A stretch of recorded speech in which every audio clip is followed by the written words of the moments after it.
¿Qué tal? ¿Cómo les va? Muy buena tarde para todos. Comenzamos un nuevo programa. Hoy jueves arrancamos el mes número 2. Febrero comienza con un calor, bueno, de aquellos, ¿no?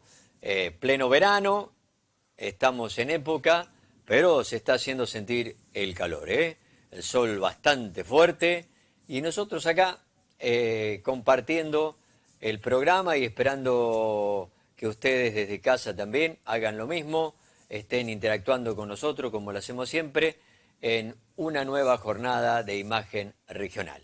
En el comienzo, el homenaje y quizás la gente nos pida más temas hoy de los iracundos. Un día como hoy, del año 1989, fallecía Eduardo Franco, líder, cantante, voz de los iracundos. Quería ver aquí la edad. Él nació el 15 de marzo del 45 en Paysandú, Uruguay. Ya vamos a seguir hablando un poco más de Eduardo Franco. Hoy la columna del licenciado Carlos Zubiri, que no lo atajó ni el sol, ni el calor, ni el verano, cumple con sus obligaciones. Para eso tiene un contrato con nosotros. Y acá está Carlos, ¿qué tal? ¿Cómo le va? Tenemos que discutir el de 2014. Sí, sí, sí. No, bueno, se vienen las paritarias.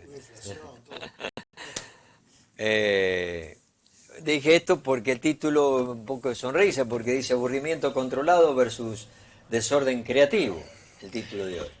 Sí, ¿Hay un aburrimiento controlado? y es otra forma de ver la dinámica de los imaginarios sociales, ¿no? Vos sabés muy bien que lo hemos estado charlando acá. La sociedad filosóficamente produce imaginarios, formas de funcionar, formas de pensar, formas de llevar adelante las cosas cotidianas de la vida. Y esto no solo se produce por una cuestión azarosa, sino que hay dispositivos intencionados que buscan esta cuestión vinculada al control que hemos comenzado, o hemos dicho algo la semana pasada, ¿no? Esta cuestión del aburrimiento controlado versus el desorden creativo es uno de los grandes temas de la actualidad. Es uno de los grandes temas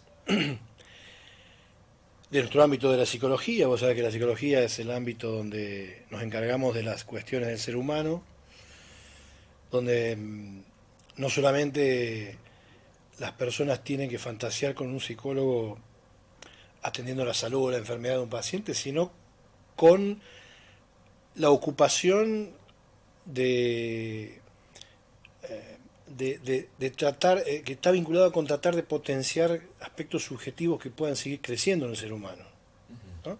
No todo tiene que ver no todo está vinculado en términos de patología o enfermedad y salud, sino la capacidad subjetiva de construcción, de transformación, de creatividad, que bueno, que nos lleva a los psicoanalistas, principalmente como psicoanalistas, a pensar la vida social y los aspectos de la vida cotidiana desde un lugar que es muy interesante pensar, ¿no? Yo creo que el mundo funciona, el mundo entra en caos, el mundo vive sus conflictos, el mundo se acomoda, el mundo se dinamiza, tiene contratiempos, tiene momentos críticos, momentos saludables. Es decir, pasan todas las penurias y salvedades que pueden ocurrir en cualquier mundo. Y de ese resto de malestar que queda reinante, producido por toda esa dinámica social, es de lo que nos encargamos los psicoanalistas. Por eso tenemos una inédita posición teórica, intelectual, para poder hablar de la realidad social, como no se habla desde ningún otro lugar, porque es un lugar muy ético, muy centrado esencialmente en ocuparnos de temas que tienen que ver con el sujeto y la verdad, ¿no? En un mundo histórico-social que determina estas cuestiones que vamos a tratar de desarrollar en este espacio de hoy. Bueno, para significar un poco la vida cotidiana y haciendo conexión de este programa con el anterior, vivimos en un contexto donde se podría decir que lo que abunda y lo que redunda como principio filosófico es un neocapitalismo donde su imaginario social esencial está relacionado con la expansión ilimitada que implica dominio y control social. La expansión ilimitada que implica dominio y control social. Para eso el Estado, los estados o el mundo moderno estructura formas burocráticas racionales de manejar la sociedad. Yo te decía la semana pasada a raíz de la cárcel, ¿no? La cárcel es una. La cárcel, las instituciones, los clubes, las escuelas, son formas instituidas que instituyen sobre la sociedad una manera de pensar, una manera de ser, una manera de actuar, una manera de relacionarlos. Yo siempre te tiro alguna perlita sobre la pandemia, ¿no? También fue una forma institucional de decirnos cómo vivir. Nunca fuimos los mismos después de la pandemia, ¿no? Fue una forma racional de control social. De la pandemia para acá nunca más las fiestas fueron iguales, las reuniones fueron iguales, las clases fueron iguales, los aprendizajes no fueron los mismos, las formas de trabajar no fueron los mismos. Yo tengo hoy un 50% de pacientes virtuales. 4 o 5 años atrás esto era impensado, ¿no? Inclusive yo hacía críticas sobre esto y hoy es inevitable. La gente, no el psicólogo, la gente se acostumbró a que esto es una posibilidad y que esto es una realidad de gente que se va incorporando al sistema y que está viviendo en la virtualidad, que se acostumbró y que toma estas posibilidades, estos servicios a partir de la virtualidad, ¿no? Todo esto forma parte de una forma de dominio y control sobre la sociedad donde participan burocráticamente y racionalmente las diversas instituciones que forman parte de la sociedad. Esta cuestión del infinito o esta cuestión de la expansión ilimitada de dominio y control es necesaria por parte de un sector de la sociedad que principalmente está abocada a la acumulación desmedida, a la acumulación voraz, a la acumulación ilimitada, a ese exceso de acumulación para generar una economía que no sea para uso personal, sino que sea para control y dominio sobre la sociedad, que lleva, por ejemplo, a definir algunas cuestiones filosóficas como el tema de la finitud o lo infinito de una manera muy particular. Hay mucha gente que cree o entiende que está vinculada a esta posesión y esta necesidad de dominio, que cree que el mundo o que la vida es infinita. Con lo cual, la expansión ilimitada debe durar hasta cuando duremos, digamos, ¿no? No hay un momento para el relax, un momento para el cambio, un momento para pensar la vida de otra manera.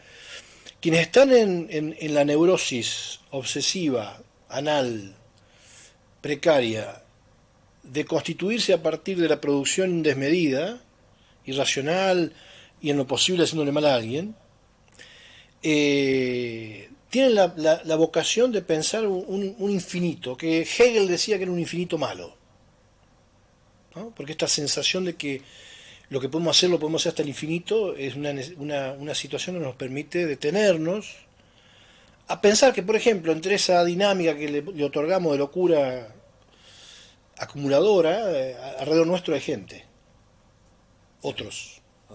Que no se valoran a veces.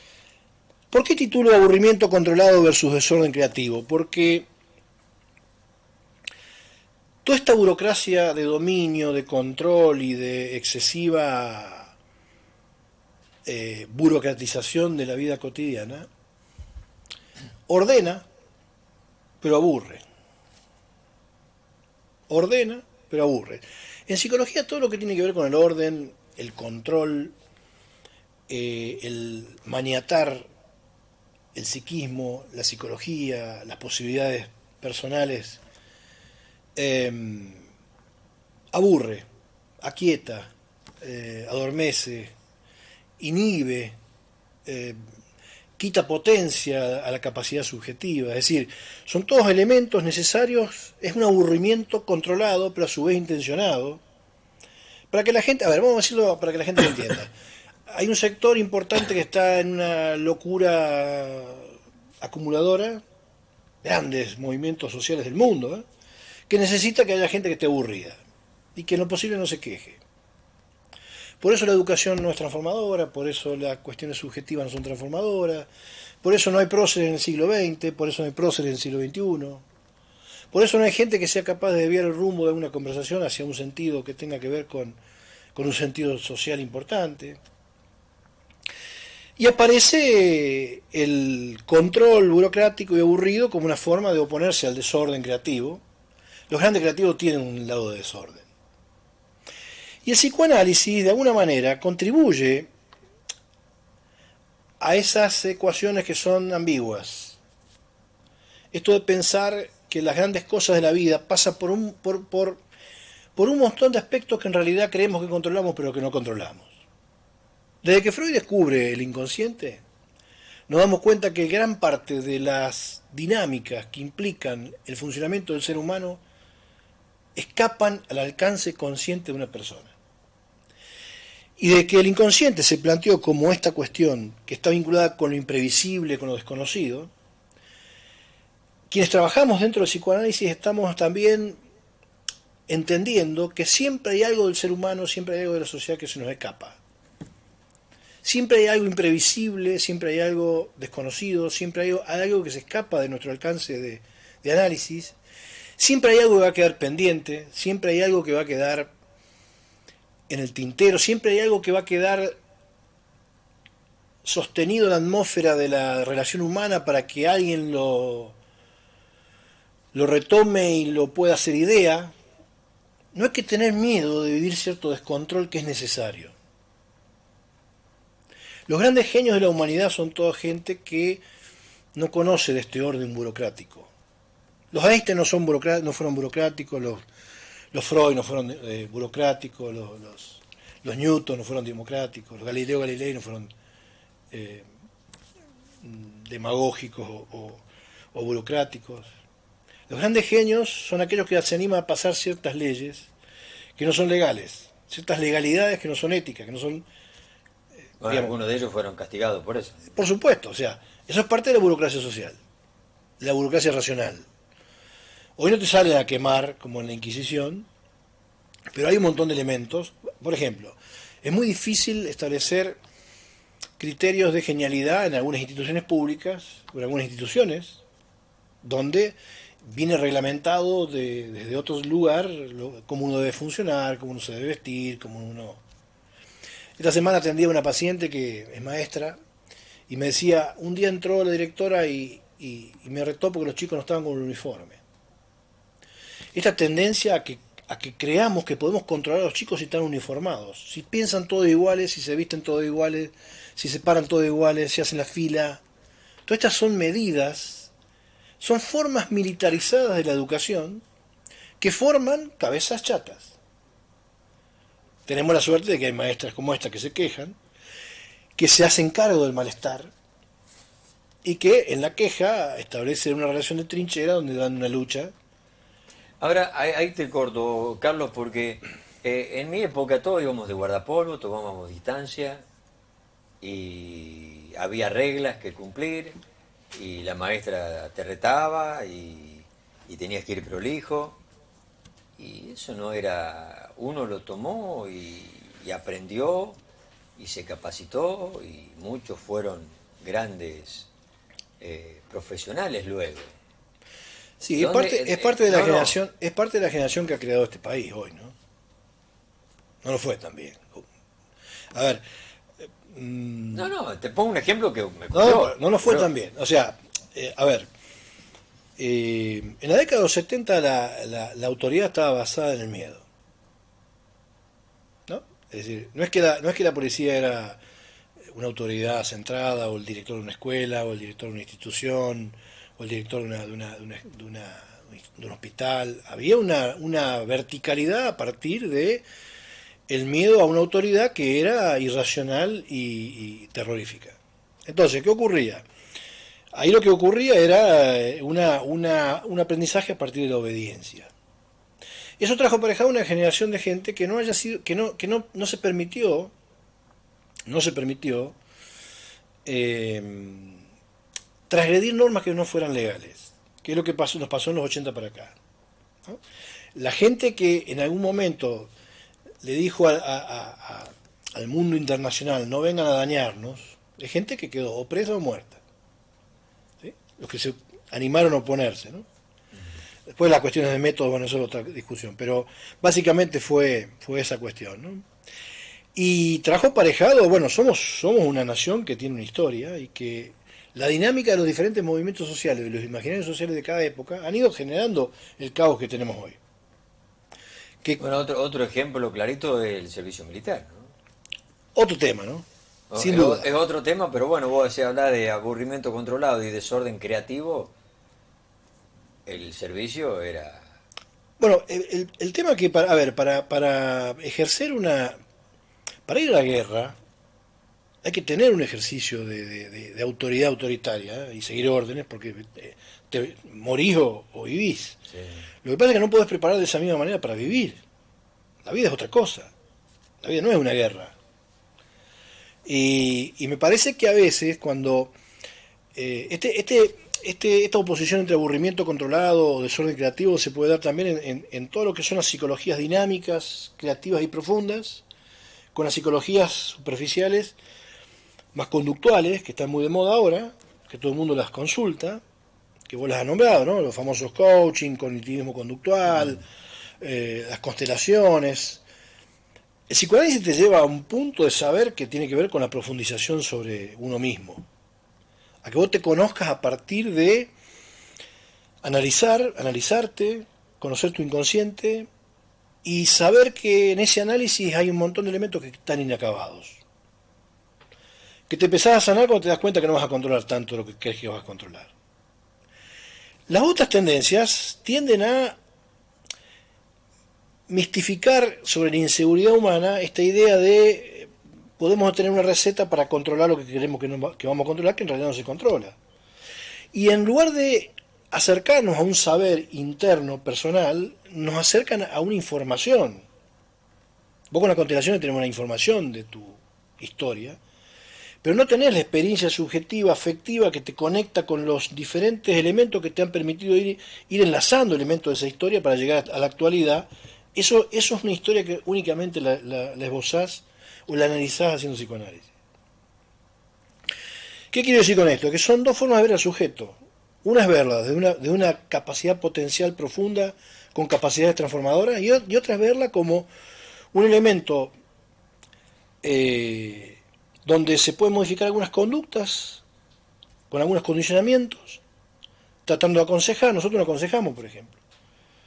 El psicoanalista no aconseja, yo no intervengo con mi subjetividad, sí para entender, pero no con mi deseo en lo que le ocurre. A ver, estamos en verano y estamos acá trabajando. Yo no le diría hoy a un paciente que se quiere ir de vacaciones y tiene riesgo de tener un problema financiero, váyase igual, porque el deseo es mío. Uno no infiere sobre el paciente o no impone sobre el paciente conductas, uno hace pensar. Uno se anima a que una sesión acabe en forma inesperada y dejando cosas en el tintero, porque sabe que el paciente cuando cierra la puerta sigue pensando y uno se queda tranquilo con que el paciente sigue pensando. Las otras técnicas buscan controlar todo. Esa forma de controlar todo, de creer que podemos controlar todo, son grandes falacias y grandes mitos. Ahí se asientan los grandes mitos, las grandes religiones, ¿no? Esta creación ideal de un personaje que nos va a salvar, que nos va a acompañar, los dioses de todas las religiones, los santos de todas las religiones. Es decir, es una cuestión, en el saber de psicoanálisis plantea un mundo inacabado. El análisis puede durar un tiempo, puede durar lo que vos quieras, porque siempre hay cosas para saber de uno. ¿Incluís la neurociencia ahí? Sí, no dentro del psicoanálisis, pero las neurociencias se han metido en ámbitos que no son los correctos. Son ciencias espectaculares para un montón de cosas, pero nosotros somos mucho más que un cuerpo de células dando vueltas, ¿no? Somos cultura, somos lenguaje, somos metáforas, somos significaciones. Leemos un texto y si tuviéramos la misma neurotransmisión, tendríamos la misma interpretación. Y vos reaccionás con el texto, con tu historia, con tu sentimiento, con tu afecto, con tu capacidad perceptiva, con tu inteligencia. Eso no tiene nada que ver con la biología. Eso tiene que ver con las capacidades subjetivas del ser humano. Entonces, yo lucho por un ser humano donde su subjetividad vaya al máximo. Donde el sujeto no me interesa cuánto sepa de sí mismo, sino que sepa en realidad algo más de lo que no sabía antes. Y no que se vaya con una recetita de qué tiene que hacer, pero sin modificar su interior. ¿Por qué? Porque en la segunda posición no lo estoy valorando como sujeto. Si vos tenés que venir a mi consultorio a que yo te diga qué tenés que hacer, no te estoy valorando como sujeto. Yo sé que esto se hace, yo sé que esto es mayoritario, pero bueno, son las temáticas de la actualidad donde nadie quiere vivir los costos de lo que implica analizarse o conocerse profundamente. Este es el famoso dibujito del Titanic cuando choca el iceberg, ¿no? Si vos creés que el Titanic se hundió porque chocó el iceberg, la parte que se ve del iceberg, en realidad el Titanic choca con una roca dura que tenía kilómetros para abajo. El psicoanálisis se ocupa de la roca que está abajo. ¿Qué hace con lo que se ve? Eso es relativo. Si vos sacás toda la parte de arriba, el Titanic se hundía igual. Mientras vos no toques la estructura de base, no hay modificación subjetiva. Y lo que uno busca, como proyecto político del psicoanálisis, es que la gente sea independiente, que vive una verdadera libertad. Carajo. Claro. Bueno, pero esa expresión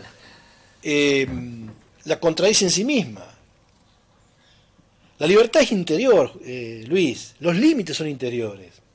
El aprendizaje es aprendizaje en la medida que constituye una forma de ruptura interior para poder deconstruirse y volverse a construir, deconstruirse y volverse a construir. Las otras teorías, que son útiles, son superficiales, son para salir del momento, son lo que la gente a veces necesita en estos tiempos modernos donde no hay tiempo para nada, nadie quiere ponerse a pensar, pero son eso.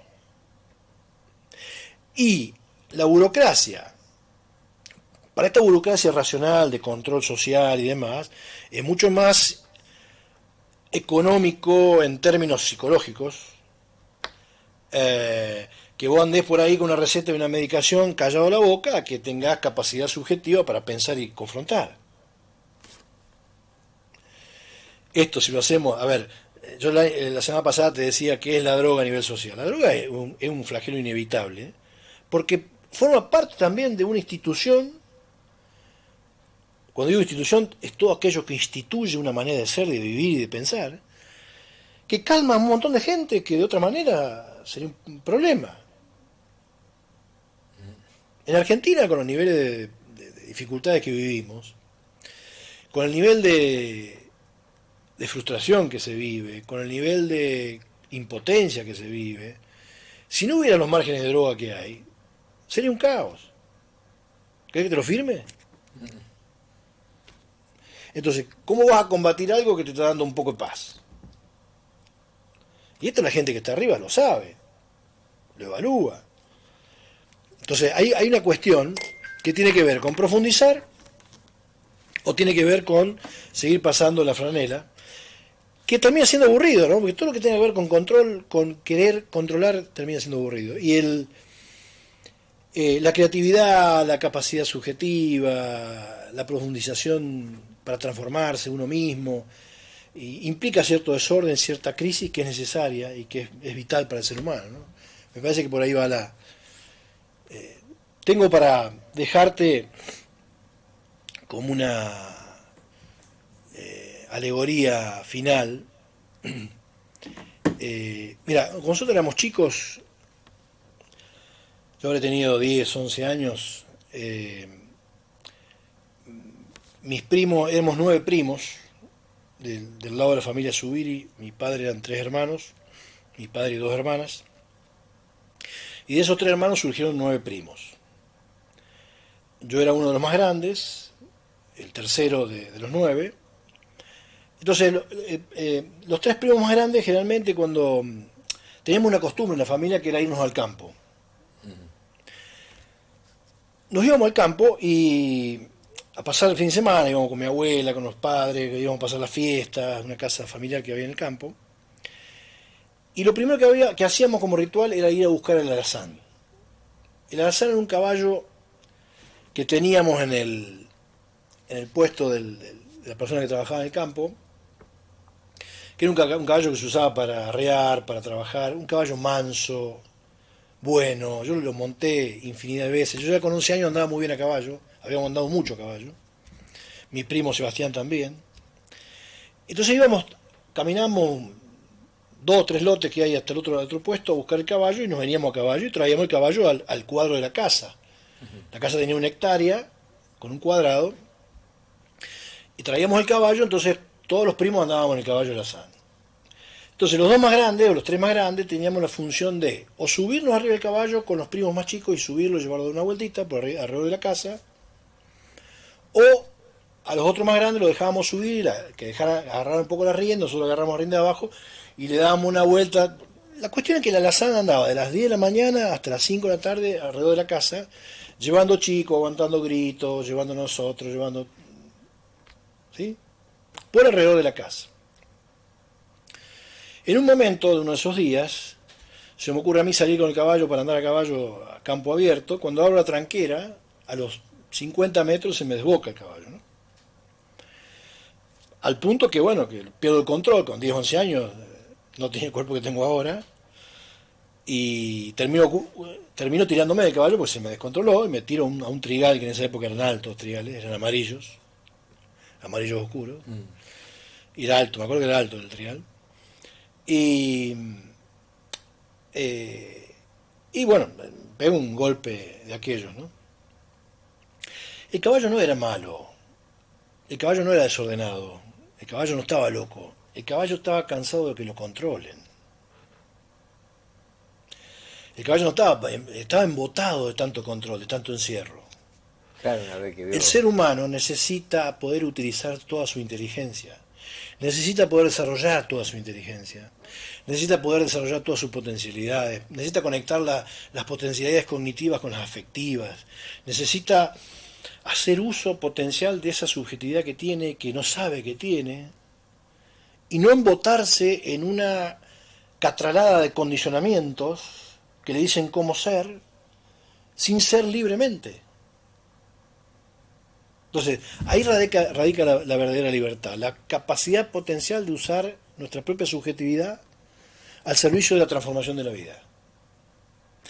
Mirá, la gente que va al consultorio de un psicoanalista, no sé si sale mejor o peor, sale transformado. Algo transforma, algo cambia. Cuando yo voy a un aula a dar clases, voy porque sé que algo puedo transformar. Mira, no sabes las cosas que me están pasando con este programa, Luis. Gente que no conozco, que me dice, yo lo veo, y no me vaya a faltar, ¿no? He tenido unos conflictillos ahí porque por ahí nos vamos de viaje y a lo mejor que llegar más temprano para acomodar, que yo el jueves, que nos vamos el viernes, con mi señora, bueno, y yo digo, no le puedo fallar a esa gente. Y estamos produciendo sobre nuestra audiencia la posibilidad de pensar desde otro lugar, y eso es transformador. No estamos diciendo sea así o sea así.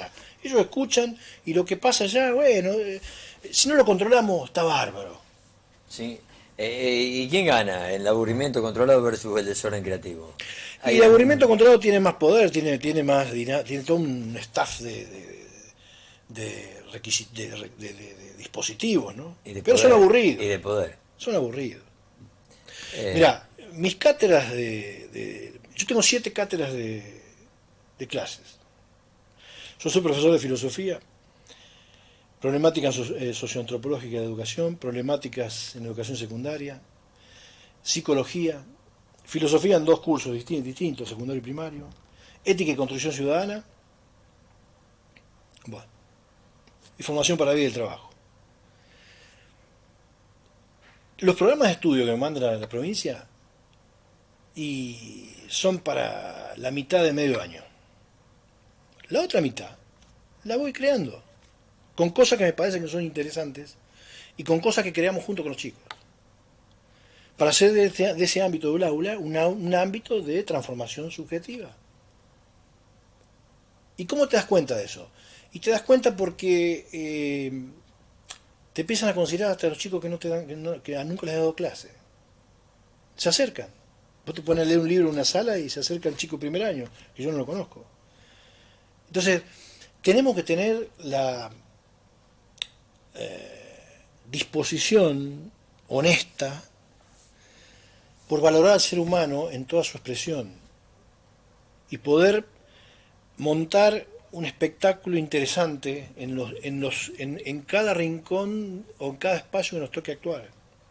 Bueno, eso te voy a preguntar ahora, porque ya estamos cerca del comienzo de clases. Ya si nos damos cuenta, el 26 de febrero, si no me equivoco, arranca. Sí, en algunas actividades 15. El 15. Todo lo que sea administrativo, la parte de la burocracia racional, el 15. ¿Cómo hay que hacer este año? Nuevo gobierno, nuevas disposiciones quizá, para motivar a los chicos. Es un tema que te dejaría para que me lo plantees la semana que viene, para estar prevenido de lo que se viene, ¿no? Los chicos no quieren estudiar, dicen. Mira, te voy a adelantar con algo que a mí me critican mucho por decirlo, pero bueno, a mí vos sabés que me gusta decirlo. La escuela está teniendo dificultades graves a la hora de interpretar la relación institución-alumno. La manera en la que nos emplazamos con los alumnos hoy es una forma relacional que nos tendríamos que cuestionar muchísimo para poder avanzar en la educación. Necesitamos otros dispositivos, necesitamos otra apertura, necesitamos otra formación, necesitamos volvernos o reproducirnos nuevamente como personas interesantes. Nadie se va de un lugar que es interesante. Y estamos con muchos cuestionamientos a ese nivel, ¿no? No, quería ver si había algún mensaje acá, pero no era para acá. Pero bueno, yo te lo dejo eso porque me interesa. Yo diría que la escuela hoy como está articulada es otra institución al servicio de la burocratización racional, al servicio de aplacar, no de despertar. ¿Y crees que va a cambiar algo con este nuevo gobierno el mandato curricular? Yo creo que este nuevo gobierno no tiene un plan de educación. Yo no escuché nunca hablar de educación en el gobierno. Más que un voucher, que hablaban de un voucher, pero nunca de metodologías, de procesos programáticos, de dinámicas vinculadas a la formación docente. No escuché nunca un programa vinculado a eso. Estaba atento porque es mi área y no he escuchado nunca. Es como que no hay, es más, no sé si hay Ministerio de Educación. No, creo que hay Secretaría. Nunca he escuchado hablar a alguien de educación. Estamos a una semana. Bueno, por eso te pregunto. Estamos a 2 semanas de empezar la clase. Hoy me crucé con un secretario de una escuela donde yo doy clase y me dice, está complicado. Hablé por teléfono con un colega de Canal que están involucrados en lo gremial y me dice, hay sectores que están planteando no empezar. Nuestro querido gobernador fue a defender retenciones y se olvidó a los docentes en Buenos Aires. Sí, hubo un movimiento, ¿no? Sí. Es todo un tema, ¿eh? Hay todo un posicionamiento. Es decir, a ver, que un sector esté muy bien, que es el que necesitamos tener contento porque que tiene poder, y el resto que haga lo que pueda con lo que pueda. Ahora yo le pregunto a la gente que tiene mucho dinero... Si pone el mismo énfasis sí, en que no haya retenciones, con que le vaya bien al maestro, estaríamos. Ahora, yo le pregunto esto a la gente que le va muy bien económicamente, ¿no? Y que elige vivir en estas poblaciones, que ya están siendo aburridas, ¿eh? Increíble, no sé si vos te has dado cuenta lo que ha ocurrido después de las fiestas, Sí. Después de las fiestas populares que hay en la zona. No hay agrupamientos, ¿no?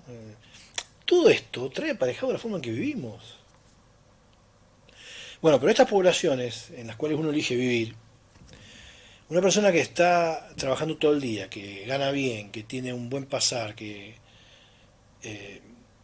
que está bárbaro, que, a ver, que aquella persona que es honesta y trabaja y le va bien, que le vaya bien. Ahora, ¿por qué tiene que mandar a su hijo a una escuela de medio pelo? Porque el gobernador se olvida de sus docentes,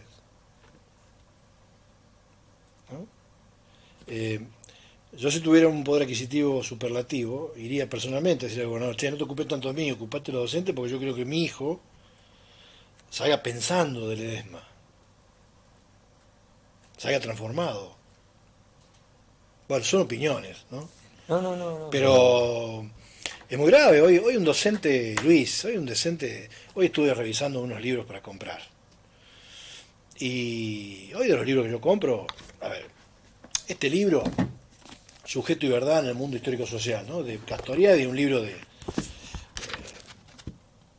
bueno, de 800. 400, 500 hojas. Este libro está en 20, 25 mil pesos. Tenés que comprar 4 o 5 libros, necesitas 100 lucas. Entonces, ¿qué docente puede resistir a la clase? ¿Cómo damos clase? A ver, vamos a googlear qué dice Castoriadis. Y vos sabés que acá no lee igual. Vos sabés que acá no te queda el tiempo suficiente. Esto es para el dedo. Esto es un elemento masturbatorio del dedo. Sí, sí, es pasar. Acá yo me quedo, acá yo rayo. Mirá, te invitaré a que lo lea, ¿ves que está todo rayado? Porque yo acá me quedo, lo tengo siempre, lo llevo conmigo. Pero acá no. Entonces, un docente no puede guiarse por el Bueno, Google. pero ¿cómo hace el docente para Y pero no, comprar bueno, pero libros? no lleva, fíjate, el docente siempre se queja para poder comer, nunca se queja para poder comprar un libro. Ha llegado tanto la racionalidad burocrática esta, nos ha manejado tanto la cabeza, que el docente ya ni siquiera sabe lo que reclama, ¿no? Porque creo que el docente medianamente come o se viste. Tenemos que reclamar una capacidad potencial económica para poder tener mínimamente una biblioteca, mínimamente un viaje cada tanto a Buenos Aires, Córdoba, Rosario para escuchar a gente interesante, ¿no? Y, digamos, disponer de recursos potenciales personales para crear cosas en la región que sean interesantes para que podamos participar y que podamos formarnos y que podamos hacer grupos de estudio, hacer grupos de lectura, volver a enamorar a la gente con la cultura. Esta gente que nos aburre rompe la cultura, no le importa la cultura. ¿Vos te pensás que a alguno le importa si acá hay menos espectáculos, si hay menos actividades culturales, si hay menos... No le importa. Ellos, también, ellos quieren que el déficit cero, los números... No les importa la cultura. Y la cultura es el eje de una sociedad. La cultura es el eje de la sociedad. La cultura es creación espontánea, es lo que le da vida e identidad a la gente. ¿Cómo va a romper lo que le da vida e identidad a la gente? Pero no les importa.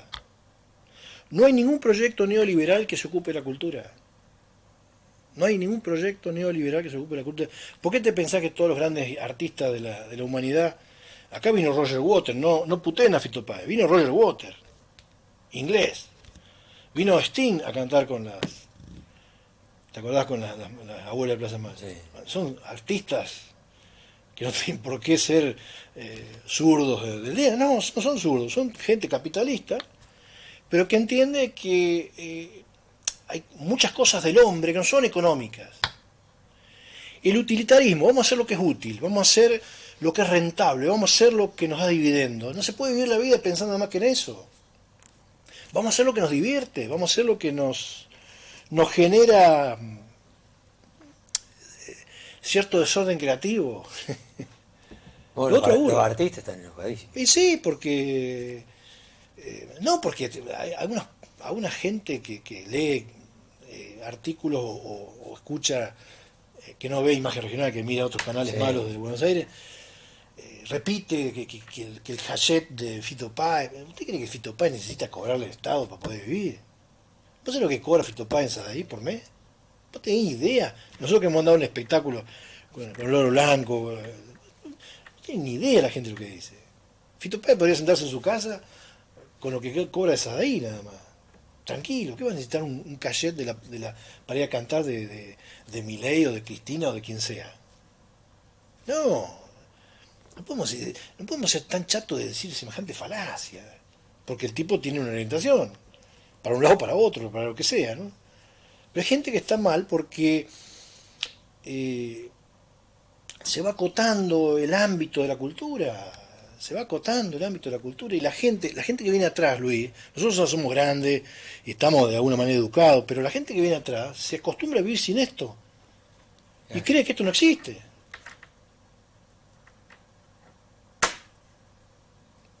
Muy interesante.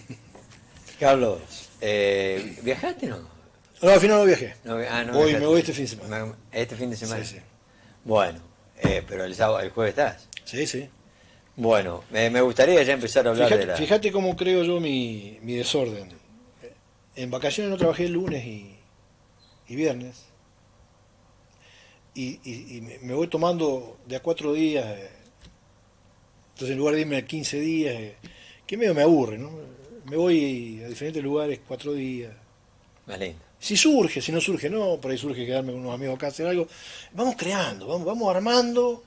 Dejemos de programar todo, dejemos de controlar todo, dejemos de ese dominio, de decir, ¿cómo vamos a ir de acá hasta allá? Y tengo que ir por acá, por acá.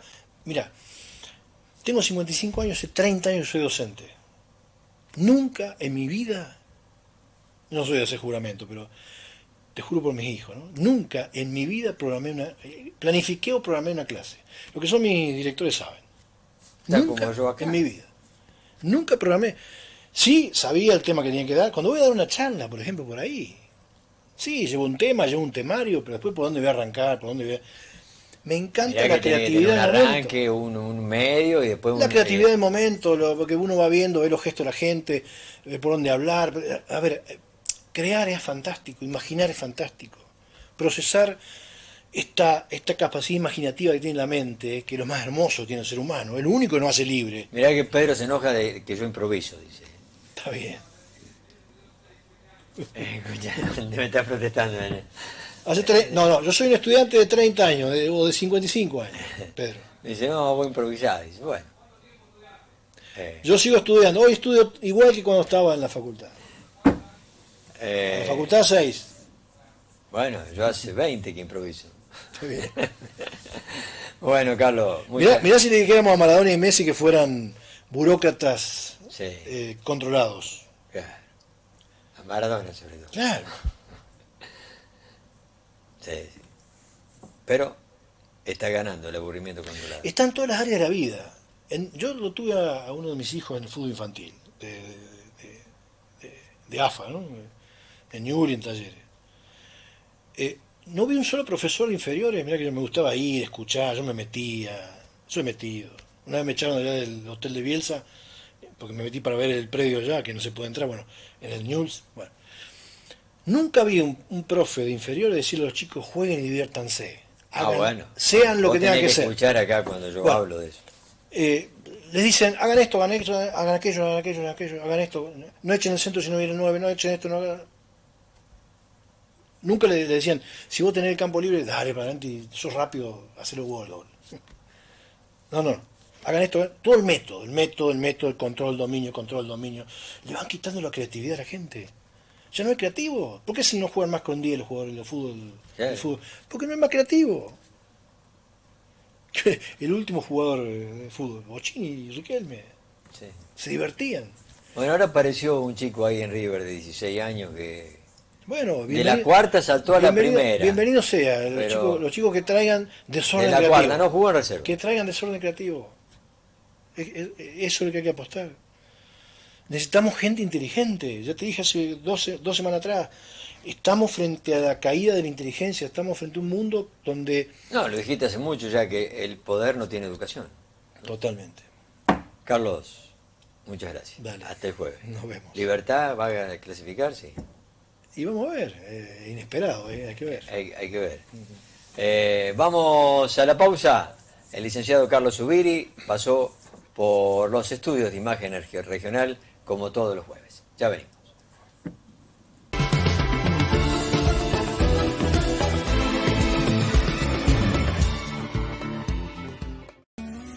Estoy segura desde que cuento con la posibilidad de contratar